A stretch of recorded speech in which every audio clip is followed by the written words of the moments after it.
Olá, que bom ter vocês conosco. Nós somos o Maiado.geek, curadoria de notícias por Gordo Geek.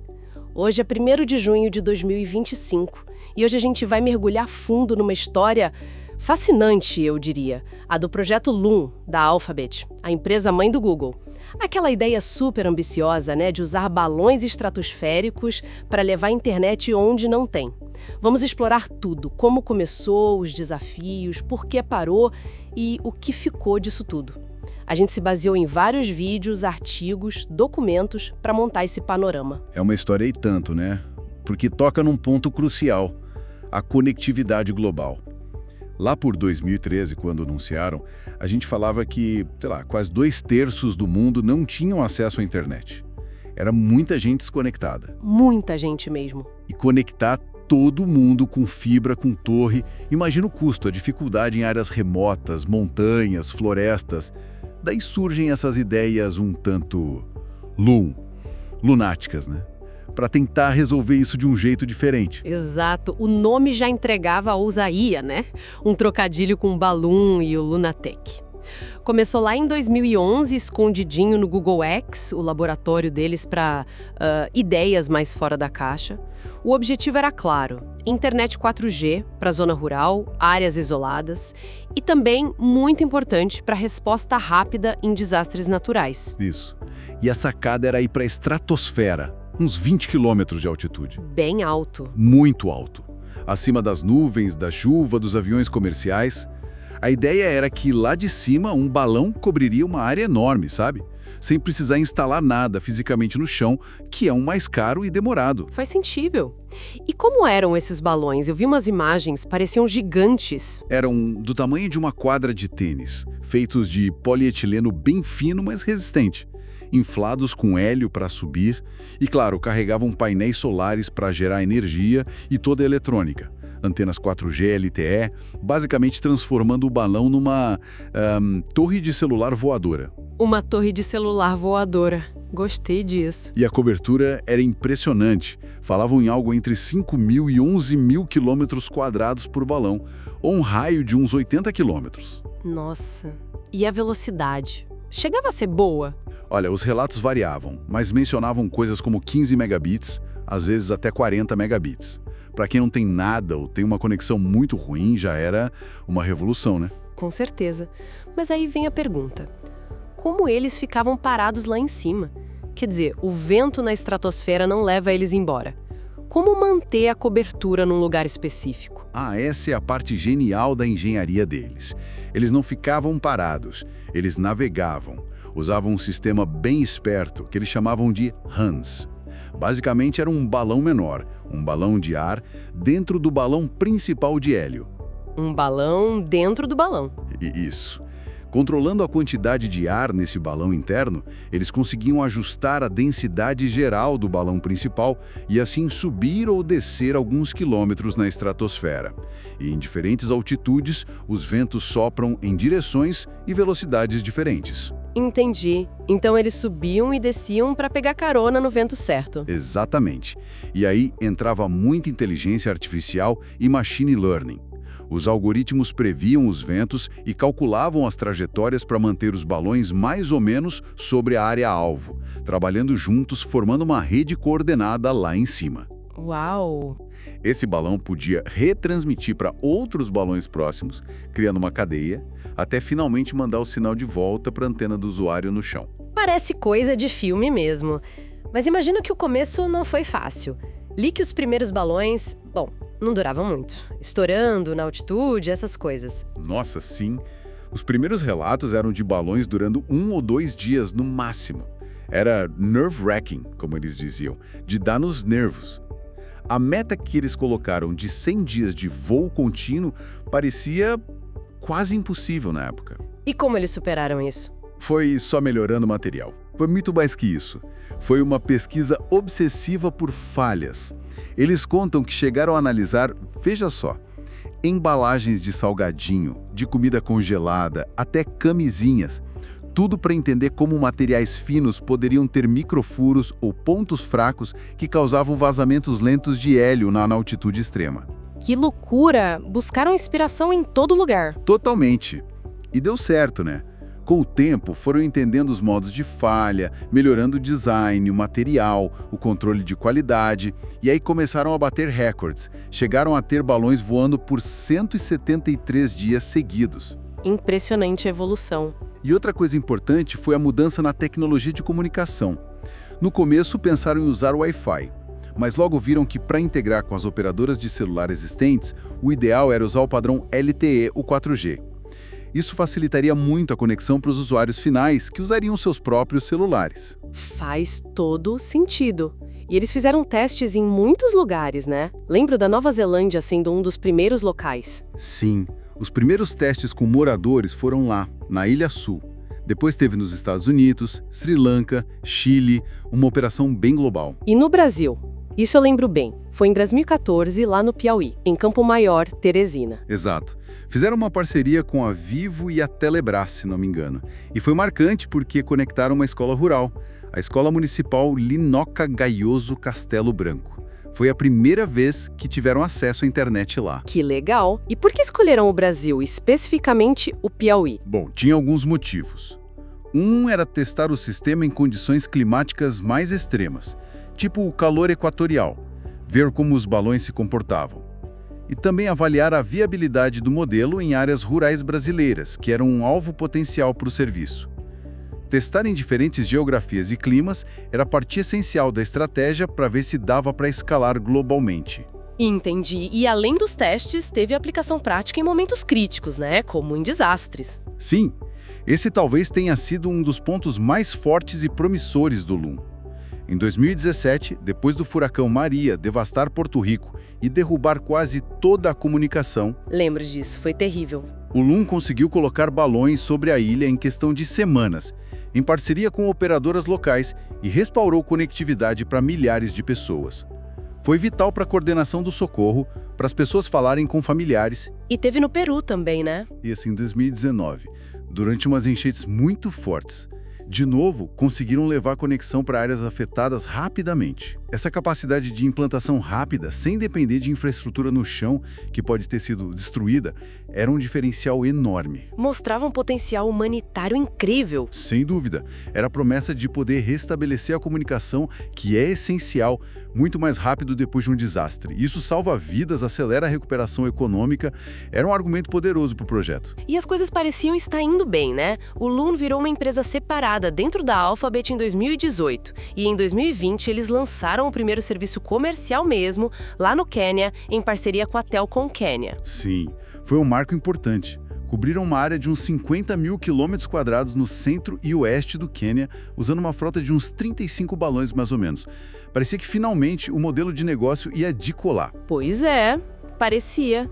Mas aí, em janeiro de 2021, veio a notícia. A Alphabet decidiu encerrar o projeto LUM. Foi um choque para muita gente.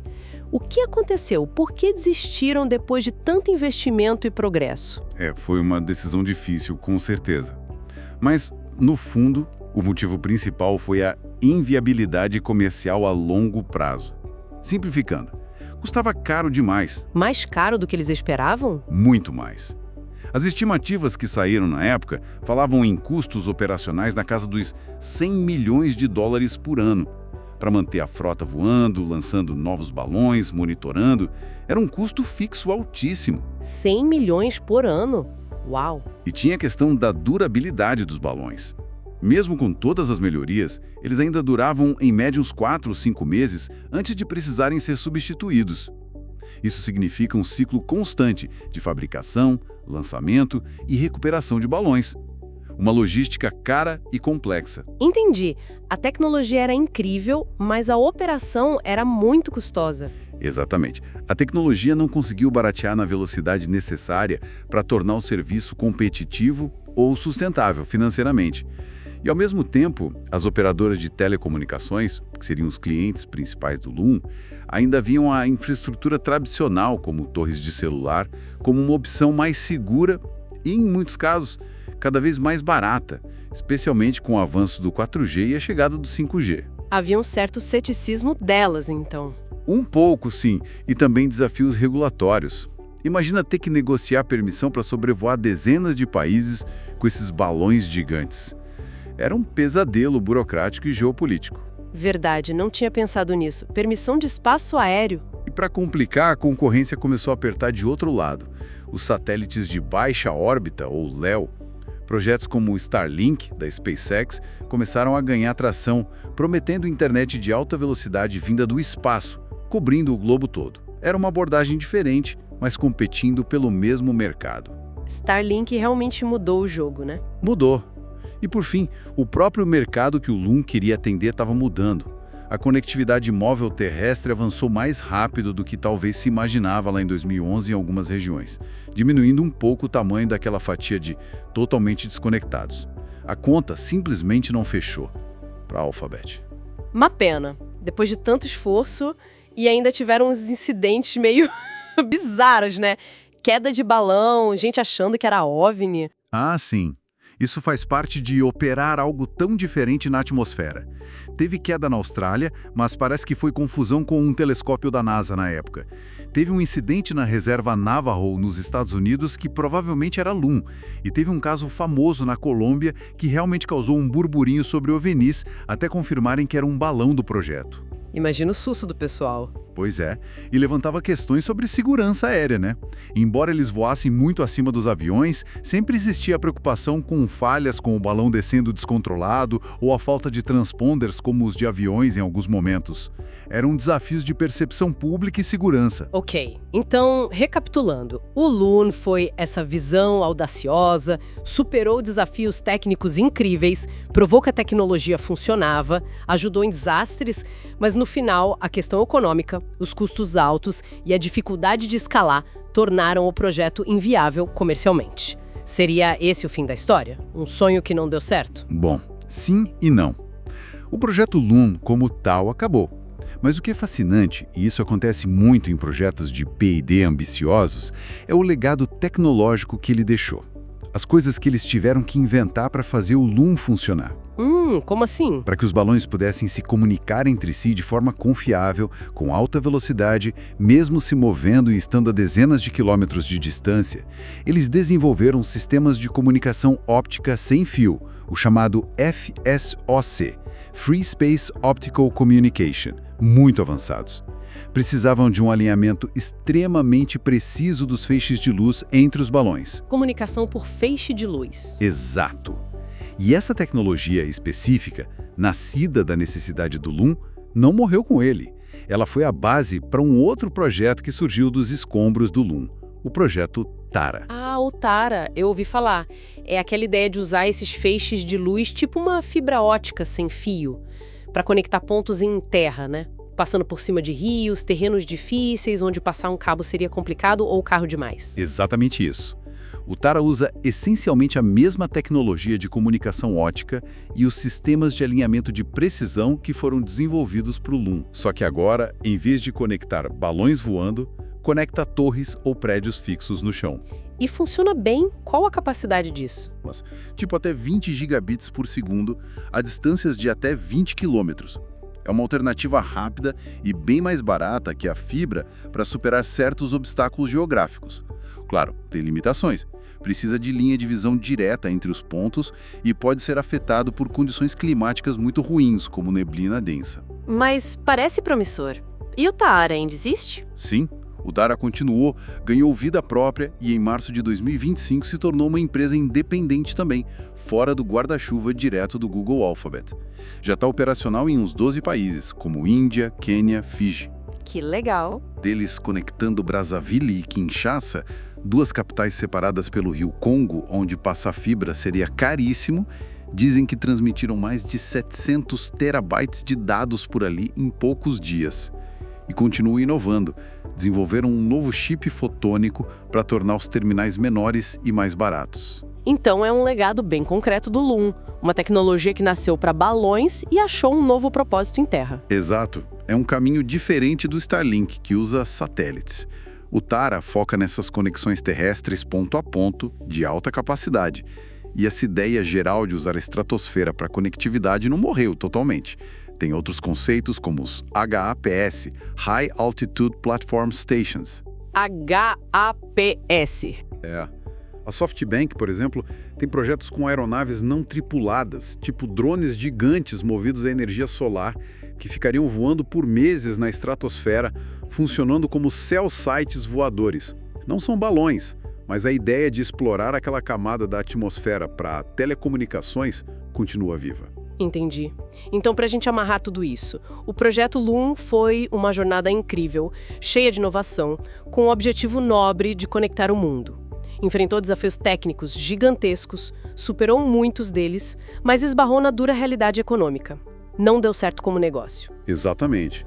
Mas a história não acaba aí. O conhecimento e, principalmente, a tecnologia de comunicação ótica desenvolvida para ele renasceram no projeto Tara, que hoje é uma solução real, conectando lugares de um jeito novo. Mostra como, às vezes, mesmo um projeto que é considerado um fracasso comercial pode gerar inovações que florescem em outro lugar. É uma ótima perspectiva, o fracasso como motor de inovação futura. Pois é. E o que é fascinante aqui é pensar nessa busca contínua por soluções para conectar todo mundo. O Loon não foi a resposta final, mas foi um passo importante nessa busca. E isso deixa uma pergunta no ar, né? Com essas novas tecnologias avançando, o Tara, os satélites LEO como o Starlink, a própria expansão da rede 4G e 5G terrestre, será que a gente está mais perto de realizar aquela visão original do Loon, de conectar realmente todo mundo, incluindo as áreas mais remotas, as populações de baixa renda? Ou será que os desafios econômicos, o custo de servir essas últimas milhas, sempre vão limitar esses sonhos de conectividade universal? É a grande questão, né? A tecnologia avança, mas a viabilidade econômica para chegar em todos ainda é um obstáculo enorme. Fica aí a reflexão para o nosso ouvinte. Com certeza. Uma reflexão importante. Bom, pessoal, essa foi nossa análise sobre a saga do Projeto Loon e seu legado no Tara. Se você gostou dessa análise, deixe seus comentários, curta e compartilhe com seus amigos. Ajuda muito a gente a continuar trazendo essas histórias. E a gente se encontra na próxima. Até lá!